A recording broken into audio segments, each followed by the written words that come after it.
May mga lihim ka bang gustong sabihin? O mga sikretong gusto mong aminin? Halika't ating pag-usapan sa Main Confessions. Dear DJ Main, magandang gabi sa iyo at sa lahat ng nakasubaybay sa iyong programa. Sana mapili mo ang aking confession. Matagal ko na kasi talagang gustong sumulat sa iyong programa. Medyo natatakot at kinakabahan dahil baka mahusgahan ako ng mga tao pag narinig nila ang kwento ko. DJ Main, syunga ako pagdating sa pag-ibig. Inaamin ko naman kasi soft girl ako at medyo submissive din pagdating sa mga naging jowa. Akala ko kapag ibinigay ko na ang lahat sa taong mahal ko, wala na akong itinitira para sa sarili ko. Susuklian nila ako ng pagmamahal na tulad ng binibigay ko. Pero bago tayo mapunta sa usapang iyan, nais ko muna sanang magpakilala. Ako nga pala si Lina, 32 years old, taga Malabon City.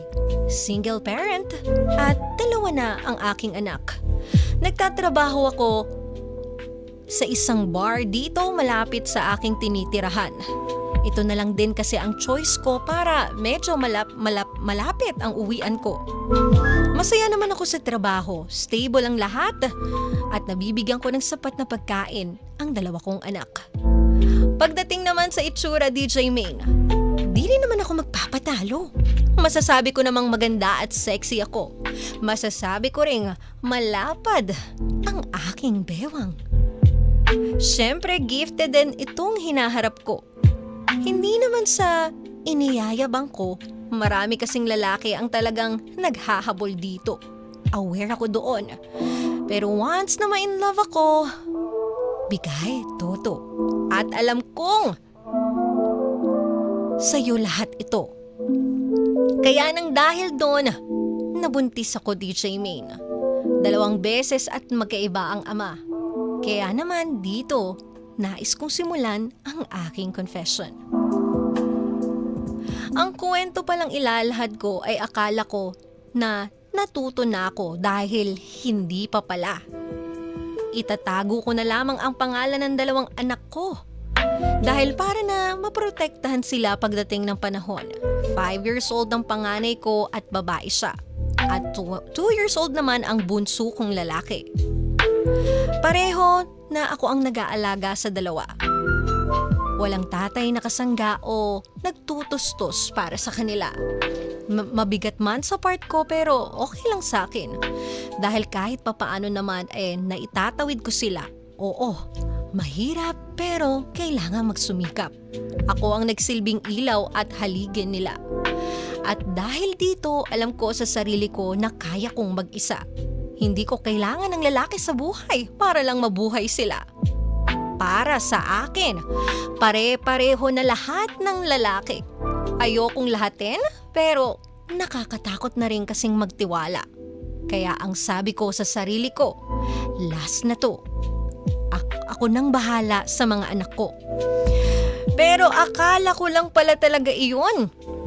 Dahil may mga panahon na pag may nakagusto sa akin, parang namimiss ko rin ang mahalin. Alam niyo ba yung pakiramdam na yun? Kaya naman dito ko nakilala sa trabaho ko ang isang lalaking hindi ko inaasahang magbibigay kulay sa aking buhay.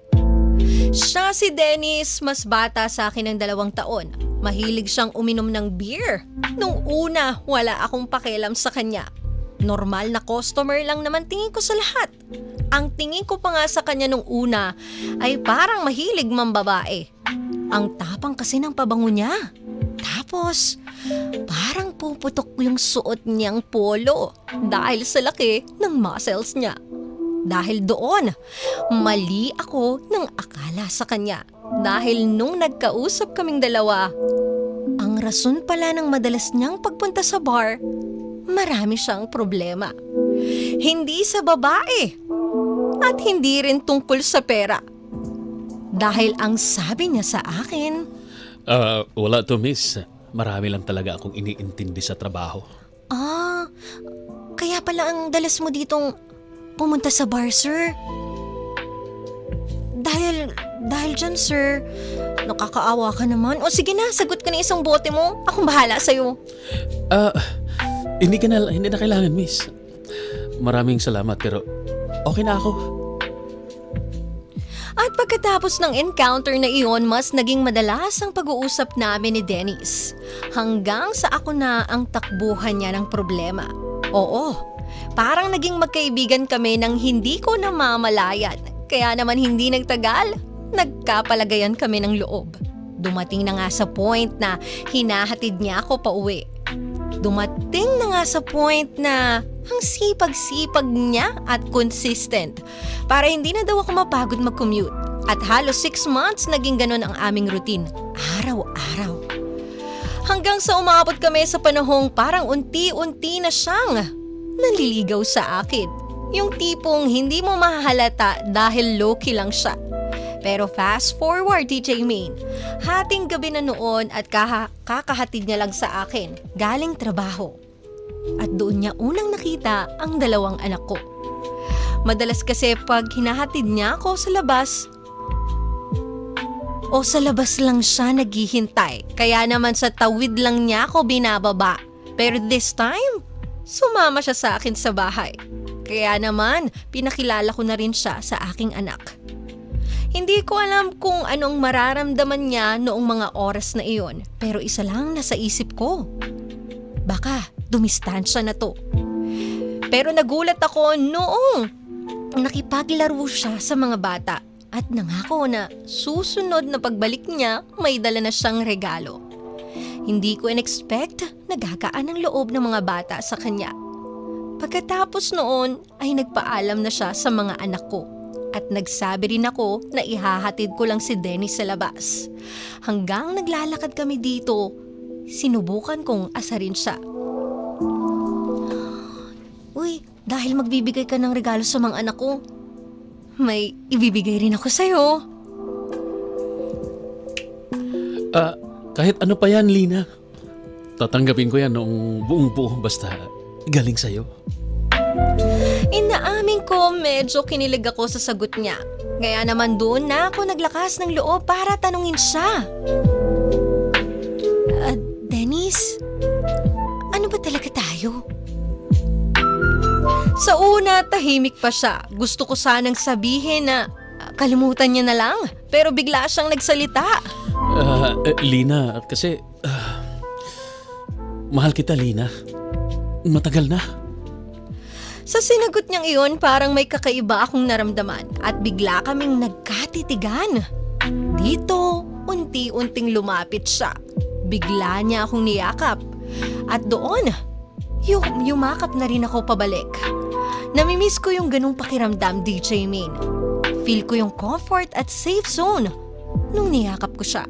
Hanggang sa naramdaman ko na lang na may matigas sa kanyang ilalim. Doon ako napatigil. Hindi ko inaakala na tatayo ang sundalo niya dahil lang sa aking pag-iakap. Habang nagyayakapan kami, ramdam ko na parang humihigpit na. Gusto ko sanang magsalita, kaya tumingala ako sa kanya. Pero bigla niya akong sinunggaban ng halik. Nagulat ako sa mga nangyari. Gusto ko na siyang itulak pero masyadong nakakalunod ang halik ni Dennis. First time nangyari iyon sa amin ni Dennis. Hindi ko nga alam kung paano kakalas sa paghalik niya. Para din kasi akong nakagapos dahil sa tindi ng yakap niya. Kaya naman ang ginawa ko para tumigil siya, dinakma ko ang alaga niya at doon siya nagulat. Akala ko nga titigil na siya. Pero bigla niya akong hinila papunta sa kotse niya. Lina, sumama ka sa akin. Gawin natin to sa kotse ko. Wala na akong nagawa kaya sumunod na lang ako kay Dennis. Doon, pagpasok pa lamang namin ng kotse, agad niya akong pinapatong sa kanyang hita. Doon, naghalikan kaming dalawa. Sobrang init. Hindi ko na alam kung anong ginagawa ko. Naramdaman ko na lang na gumagapang na ang daliri niya sa bewang ko. Hanggang sa maabot na ng palad niya ang hinaharap ko. At doon, hinilikan niya ako na habang pabilog niyang nilalaro ang cherries ko. At doon, unti-unti niyang itinataas ang suot ko. Noong nakita niya na ng buo ang bundok ko, pinagmasdan niya lang ako. Hiyang-hiya ako nung mga oras na iyon. Kaya naman niyakap ko siya at dinikit ko ang mukha niya sa aking dibdib. Pagkatapos ay bigla nang kinagat ang pasas ko. Sinipsip niya rin ito ng walang humpay habang niroromansa niya ako. Doon ko naramdaman ang nakaumbok na alaga ni Dennis. Kaya naman doon naghubad na kaming pareho. Wow, ang sexy mo talaga, Lina. Iyon ang sinabi niya nung nakita niya ang aking katawan at doon muli na akong umupo sa hita niya. Ang init ng katawan niya noong nagdampi na. Kitang-kita ko na rin na tayong-tayo na ang alaga niya. In fairness, parang mushroom ang alaga niya at doon bigla siyang nagsalita. Lin, pwede bang upuan mo na? Alok niya sa akin, kaya naman hindi na ako nagpatumpik-tumpik pa. Unti-unti kong pinasok ang alaga niya sa namamasa kong kuweba. Wow, ang sarap mo, Lina. Basang-basa ka na. Hindi ko na alam ang aking gagawin. Masyado kong na-miss ang feeling. Parang binabayo ang karne ko hanggang sa lumambot ito. At doon, naramdaman ko na bumibilis ang pagbayo niya sa akin. Dennis, wait lang. Bagalan mo lang. Halos makakapit ako sa kanya dahil sobrang nakakapanghina talaga. Para akong mahihimatay dahil sinisip-sip niya ang pink cherries ko habang binabayo niya ako. Dennis, ang sarap, parang malapit na ako pero sandali lang, bagalan mo. Lin, namiss mo ba? Namiss mo ba yung feeling na to, ha? Masarap ba? At doon, binilisan niya lalo. Halos maihina ako sa ginagawa niya, DJ Main. Pero bigla siyang may sinabi sa akin na nagpatayo ng balahibo ko. Ang sarap mo, Lina. Masarap ako dahil natikman na rin kita. Noon sinabi niya iyon, parang bigla akong na-turn off. Parang may nagising sa akin na trauma na kinalimutan ko na. Kaya naman huminto ako sa pag-bounce sa alaga niya. At doon, nasampal ko siya. Alam niyang mali ang nasabi niya, pero bigla niyang ipinasok ang alaga niya. Doon nagulat ako at nanghina. Hindi ka makakatakas sa akin, Lina. Ito ang saan niya at dito mas lalo niyang binilisan ng pag-araro. Ramdam ko na malapit na siya. Gusto kong kumawala pero ang hirap. Tuloy-tuloy lang niyang pinapasok ang kanyang alaga. Lina, malapit na ako. Puputok ka ba sa loob, ha? Hanggang sa naramdaman ko na naiputok niya ito sa loob ko. Halos manginig kaming pareho. Inaamin ko na masarap. Pero alam kong may kaakibat lahat. Pagkatapos ng may nangyari sa amin ni Dennis, natakot ako. Natakot ako na baka mabuntis na naman ako. Pero hanggang ngayon, DJ Main, nakikipagkita pa rin siya. Patuloy niya akong sinusuyo at hinahabol. Kahit na nasampal ko na siya at nasaktan niya ako sa sinabi niya. Hindi ko alam kung dapat pa bang dumikit ako kay Dennis. Dahil baka pareho lang siya ng mga lalaking nakilala ko. Katawan lang ang habol at kapag nagsawa na, baka gawin niya lang din akong basura. Ayoko naman na magkakaanak ulit sa pangatlong beses. Tapos wala na namang ama. Ang hirap na talaga magtiwala. Hindi ko na talaga alam kung papaano. Hindi ko rin alam kung ano ba talaga kami. Sana mabigyan niyo ako ng advice. Dahil baka tuluyan ko na talagang isara ang aking puso. Maraming salamat po from Lina of Malabon City. Minsan may mga taong dumarating sa buhay natin na akala natin malinaw na. Pero habang tumatagal, mas lalo tayong nalilito. May lambing, may kilig, may init, pero walang kasiguraduhan. At doon papasok yung tanong na kahit ayaw na nating itanong, kusa na lang bumibigat sa dibdib natin. Ano nga ba talaga tayo?